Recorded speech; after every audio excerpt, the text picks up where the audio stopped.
Hello friends, welcome to Kannan info Tamil. நம்ம இன்னைக்கு என்ன டாபிக் பார்க்க போறோம் அப்படின்னா, ரெண்டு முக்கியமான டிஃபென்ஸ் அப்டேட் இந்த வீடியோல பார்க்க போறோம். முதல் டிஃபென்ஸ் அப்டேட், உக்ரைன் ரஷ்யா போர் இந்தியாவுக்கு பல பாடங்களை கற்றுக் கொடுத்திருக்கு. அந்த வகையில உக்ரைன் ரஷ்யா போர் கிளைட் பாம்ஸோட முக்கியத்துவத்தை இந்தியாவுக்கு உணர வச்சிருக்கு. கிளைட் பாம்ஸ்னா என்ன, உக்ரைன் ரஷ்யா போர் எப்படி இந்தியாவுக்கு கிளைட் பாமோட முக்கியத்துவத்தை உணர்த்தி இருக்கு, இந்தியா தன் படையில் கிளைட் பாம்ஸ் இணைப்பதற்கு என்ன மாதிரியான திட்டங்களை கையில் வச்சிருக்காங்க அப்படிங்கிறது குறித்து பார்க்கலாம். இரண்டாவது அப்டேட், ஜூலை மாதத்தோட இறுதியில HAL நிறுவனம் முதல் LCA தேஜஸ் Mk1A விமானத்தை சப்ளை செய்ய இருக்காங்க. இந்த விஷயம் இந்திய விமானப்படையின் செயல்திறனை அதிகப்படுத்துவதில் பேருதவியா இருக்கும். HAL நிறுவனத்தால் இந்திய விமானப்படைக்கு சப்ளை செய்யப்பட உள்ள தேஜஸ் Mk1A விமானத்தோட முக்கியத்துவம் என்ன, வரும் காலத்துல இந்திய விமானப்படையில என்னென்ன உள்நாட்டு தயாரிப்பு விமானங்களை இணைக்க இருக்காங்க, இந்திய விமானப்படை விமானங்களோட எண்ணிக்கையை அதிகப்படுத்துவதற்கு என்ன மாதிரியான திட்டங்களை வச்சிருக்காங்க அப்படிங்கிறது குறித்து நம்ம டீடைலா இந்த வீடியோல பார்க்கலாம். நம்ம சேனல்ல டிஃபென்ஸ் மற்றும் ஜியோபாலிட்டிக்ஸ் சம்பந்தமா தினம் ஒரு வீடியோ பப்ளிஷ் பண்ணிட்டு இருக்கோம். உங்களுக்கு நம்ம சேனல்ல பப்ளிஷ் பண்ணக்கூடிய வீடியோஸ் பிடிச்சிருந்துச்சுன்னா சேனலை சப்ஸ்கிரைப் பண்ணி சப்போர்ட் பண்ணுங்க. நீங்க பண்ற ஒவ்வொரு சப்ஸ்கிரிப்ஷனும் எனக்கு அடுத்தடுத்த வீடியோஸ் போடுறதுக்கு ஒரு மோட்டிவேஷனா இருக்கும். சமீபத்துல நடந்து வரும் உக்ரைன் ரஷ்யா போர் பல ஆயிரம் கிலோமீட்டர் தொலைவுல நடக்குது. ஆனா உக்ரைன் ரஷ்யா போர்ல நடக்கக்கூடிய ஒவ்வொரு விஷயத்தையும் இந்தியன் டிஃபென்ஸ் எக்ஸ்பர்ட்ஸ் ரொம்ப உன்னிப்பா கவனிச்சு வந்துகிட்டு இருக்காங்க. இதற்கு காரணம், உக்ரைன் ரஷ்யா போர்ல ரஷ்யா பயன்படுத்தக்கூடிய பல ஆயுதங்கள் இந்திய படையில இணைக்கப்பட்டிருக்கு. அதனால ஒரு உண்மையான போர் சூழல்ல அந்த ஆயுதங்கள் எப்படி செயல்படுது, அப்படி சிறப்பா செயல்படலன்னா அதற்கு என்ன மாதிரியான மாற்றங்களை இந்தியா வரும் காலத்துல செய்யணும் அப்படிங்கிற பல திட்டங்களை வகுக்கிறாங்க. இதற்காக Indian defence experts Ukraine Russia போர ரொம்ப உன்னிப்பா கவனிச்சு வந்துகிட்டு இருக்காங்க.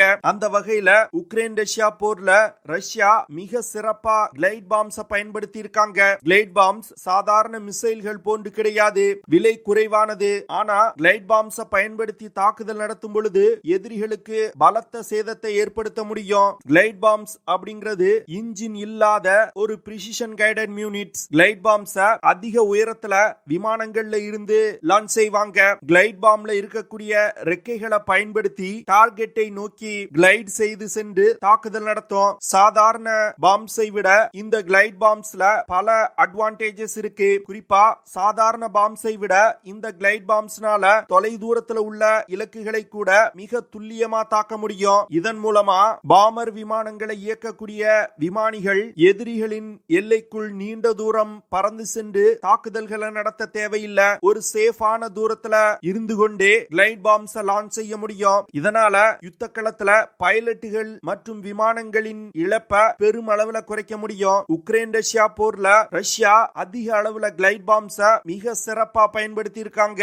இதனை தொடர்ந்து இந்திய விமானப்படையில கிளைட் பாம்ஸ் அதிக அளவுல இணைப்பதற்கு இந்தியா தற்போது முயற்சி செய்து வந்துகிட்டு இருக்காங்க. இந்தியாவின் DRDO நிறுவனம் சா அப்படிங்கிற ஸ்மார்ட் ஆன்டி ஏர்ஃபீல்ட் வெப்பன் அப்படிங்கிற ஒரு கிளைட் பாமை உருவாக்கி இருக்காங்க. இந்த ஸ்மார்ட் ஆன்டி ஏர்ஃபீல்ட் வெப்பன் பிரத்யேகமா எதிரிகளோட விமான ஓடுதளங்கள், ஏர் டிஃபென்ஸ் சிஸ்டங்களால் பாதுகாக்கப்பட்ட விமான தளங்கள், பதுங்கு குழிகள் போன்றவற்றை தாக்கி அழிப்பதற்கு இந்தியா டெவலப் செஞ்சிருக்காங்க. ஸ்மார்ட் ஆன்டி ஏர்ஃபீல்ட் வெப்பன்னால அதிகபட்சமா 80 கிலோகிராம் எடை கொண்ட வெடிப்பொருட்களை சுமந்து சென்று 100 கிலோமீட்டர் தூரத்துல உள்ள இலக்குகளை மிக துல்லியமா தாக்க முடியும். ஸ்மார்ட் ஆன்டி ஏர்ஃபீல்ட் வெப்பனை டார்கெட்டை நோக்கி வழி நடத்துவதற்கு initial navigation system with GPS NavIC satellite guiding system பயன்படுத்தப்படுது. டார்கெட்டுக்கு அருகில் செல்லும் பொழுது இமேஜிங் இன்ஃப்ராரெட் ஹோமிங் சிஸ்டமும் பயன்படுத்தப்பட்டிருக்கு. அடுத்து கௌதம் மற்றும் கௌரவ் அப்படிங்கிற ரெண்டு கிளைட் பாம்களை இந்தியா டெவலப் செய்து வந்துகிட்டு இருக்காங்க. அதுல கௌரவ் 1000 கிலோகிராம் எடை கொண்ட ஒரு பவர்ஃபுல் கிளைட் பாம். இந்த கிளைட் பாம்னால 100 கிலோமீட்டர் பயணித்து சென்று இலக்கை தாக்க முடியும். இந்தியா இரண்டாவது கௌதம் அப்படிங்கிற ஒரு பாமை டெவலப் செஞ்சிருக்காங்க.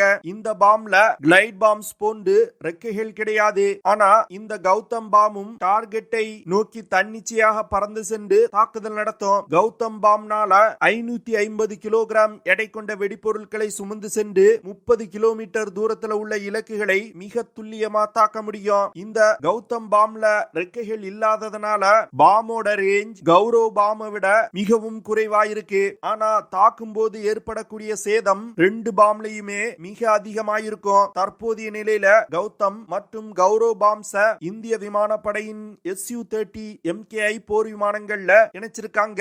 உள்நாட்டு கிளைட் பாம்ஸ் தவிர வெளிநாடுகள்ல இருந்தும் இந்தியா சில பவர்ஃபுல் கிளைட் பாம்ஸ வாங்கி இந்திய படையில இணைச்சிருக்காங்க. குறிப்பா சொல்லணும்னா பாகிஸ்தான்ல பாலகோட் பகுதியில் நடத்தப்பட்ட ஏர் ஸ்ட்ரைக்ல இஸ்ரேல் நாட்டிடம் இருந்து வாங்கப்பட்ட ஸ்பைஸ் சீரியஸ் ஆஃப் கிளைட் பாம்ஸ இந்தியா பயன்படுத்தி இருக்காங்க. இந்த Spice series of glide bombs டார்கெட்டை மிக துல்லியமாக தாக்கக்கூடியது. கிட்டத்தட்ட 450 முதல் 900 கிலோகிராம் எடை கொண்ட வெடிப்பொருட்களை சுமந்து சென்று மிக துல்லியமான தாக்குதல்களை நடத்த முடியும். ஸ்பைஸ் பாம்ஸ்னால குறைந்தபட்சமா 100 கிலோமீட்டர்ல இருந்து அதிகபட்சமா 150 கிலோமீட்டர் தூரத்துல உள்ள இலக்குகளை மிக துல்லியமா தாக்க முடியும். அடுத்து இந்தியா புதிதாக வாங்கியிருக்க ரஃபேல் போர் விமானங்கள்ல பிரெஞ்சு தயாரிப்பு ஹேமர் கிளைட் பாம்ஸ இந்தியா இணைச்சிருக்காங்க. இந்த பிரெஞ்சு தயாரிப்பு ஹேமர் கிளைட் பாம் உலகின் தலை சிறந்த கிளைட் பாம்கள்ல ஒன்று. இந்த ஹேமர் கிளைட் பாம்னால அதிகபட்சமா 250 கிலோகிராம் எடை கொண்ட வெடிப்பொருட்களை சுமந்து சென்று 70 கிலோமீட்டர் தூரத்துல உள்ள இலக்குகளை மிக துல்லியமா தாக்க முடியும். தற்போதைய நிலையில இந்திய விமானப்படையில் பயன்பாட்டில் உள்ள ரஃபேல், மிராஜ் 2000, தேஜஸ் போன்ற விமானங்கள்ல இந்த ஸ்பைஸ் கிளைட் பாம்ஸ் இணைக்கப்பட்டிருக்கு. இந்தியா கிளைட் பாம்ஸ தன் விமானப்படையில் அதிகமா இணைப்பதற்கு 2 முக்கியமான காரணம் இருக்கு. ஒன்னு, கிளைட் பாம்ஸோட ஸ்டாண்ட் ஆஃப் கேப்பபிலிட்டி, அதாவது கிளைட் பாம்ஸ ஏர்கிராப்ட்ல இருந்து எதிரிகளின் எல்லைக்குள் நீண்ட தூரம் செல்லாமல் ஒரு சேஃபான டிஸ்டன்ஸ்ல இருந்து கிளைட் பாம்ஸ லான்ச் செய்ய முடியும். இதனால நமது விமானங்கள் மற்றும் விமானிகள் தாக்கப்படுவதை பெருமளவுல குறைக்க முடியும். அது மட்டும் இல்லாம இரண்டாவதா இந்த கிளைட் பாம்ஸ் மிசைல்களை கம்பேர் செய்யும் பொழுது மிகவும் விலை குறைவானது.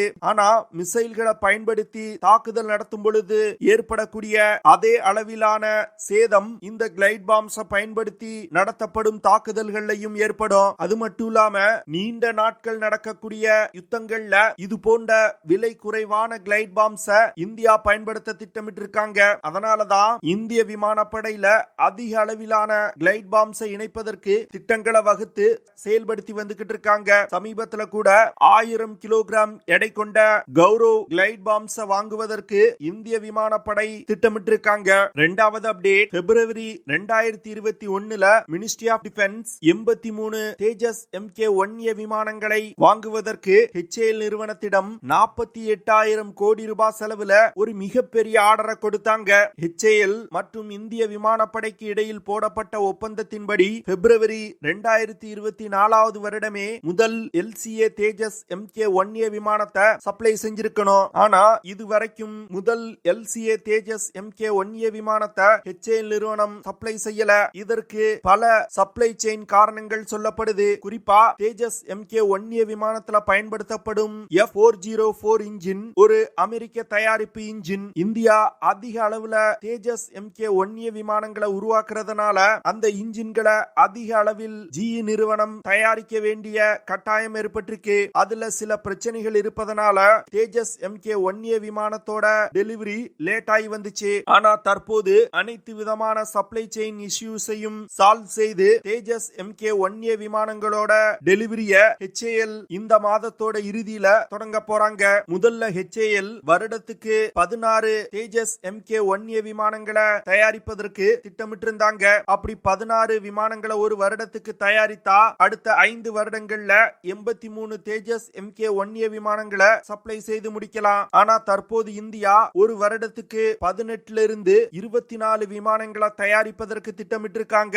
இதனால அதிக அளவிலான இன்ஜின்கள் தேஜஸ் MK-1A விமானத்தோட சப்ளை லைன்ல தேவைப்படுது. தற்போது அமெரிக்காவின் GE ஏரோஸ்பேஸ் நிறுவனம் அந்த பிரச்சனையை சால்வ் செய்து இந்தியாவுக்கு இன்ஜின்களை சப்ளை செய்ய ஆரம்பிச்சிட்டாங்க. இந்திய விமானப்படை இந்த 83 தேஜஸ் MK-1A விமானங்கள் தவிர கூடுதலா 97 தேஜஸ் MK-1A விமானங்களை ஆர்டர் செய்வதற்கு திட்டமிட்டிருக்காங்க. இதற்கான ஒப்புதலை மினிஸ்ட்ரி ஆஃப் டிஃபென்ஸ் சில மாதங்களுக்கு முன்பே வழங்கிட்டாங்க. வரும் காலத்துல இப்ப எப்படி Su-30 MKI போர் விமானங்கள் இந்திய விமானப்படையின் முதுகெலும்பா இருக்குதோ அதே போன்று தேஜஸ் MK-1A விமானங்கள் இருக்கும். தேஜஸ் MK-1A விமானங்கள் தவிர தேஜஸ் MK-2 விமானங்களையும் HAL டெவலப் டெவலப் செய்து வந்துகிட்டு இருக்காங்க.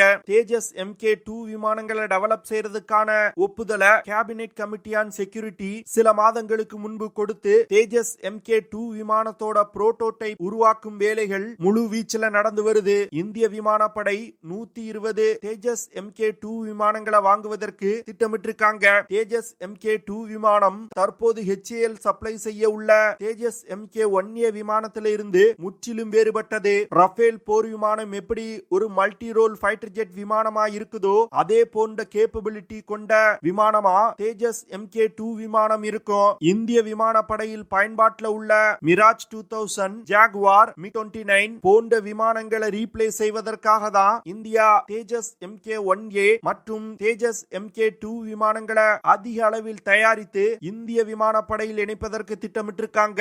அதற்கான முதல் படியாக தான் தேஜஸ் MK1A விமானத்தோட முதல் விமானத்தை HAL இந்த மாதம் சப்ளை செய்ய இருக்காங்க. தேஜஸ் MK1A விமானத்திற்கு இன்ஜின் சப்ளை செய்யக்கூடிய அதே GE நிறுவனம் தான் தேஜஸ் MK2 விமானத்திற்கு GE F414 இன்ஜின்களை சப்ளை செய்ய போறாங்க.